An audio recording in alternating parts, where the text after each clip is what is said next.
केटा हो यो, के टिम हो के यार। बायर्न म्युनिक फ्यान्सहरूलाई मजा आइरहेको होला क्या अहिले।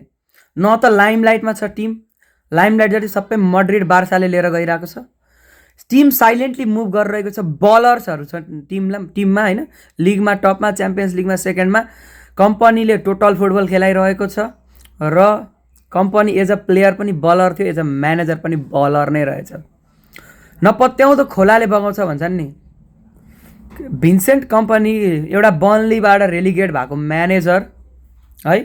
बायर्न म्युनिकलाई यसले पछिल्लो केही सिजनको बेस्ट फुटबल खेलाइरहेको छ र लिगमा यिनीहरूले 17 गेममा 66 गोल गरिसके भन्नाले एक गेममा 3.8 गोल्स, लगभग 4 गोल स्कोर गर्छन् एक गेममा यिनीहरूले। लिग त कम्फर्टेबली लगभग जितिसके, टिका लाएर दिए हुन्छ बायर्न म्युनिकलाई। च्याम्पियन्स लिगमा पनि 6 गेममा 18 गोल, सेकेन्डमा छन् च्याम्पियन्स लिगमा। टप 8मा इजिली क्वालिफाई हुन्छ है। ह्यारी केन, लेनार्ड काल यिनीहरूको यङ्स्टर, जमाल मुसियाला फिर्ता आएको छ, जोस्वा खिमिख है। अनि त्यसपछि गनाब्री, लुइस डियाज नयाँ साइनिङ, एभ्री वान सबैजना रेड हट फर्ममा छन् केटा हो। Bayern Munich is aiming for something big.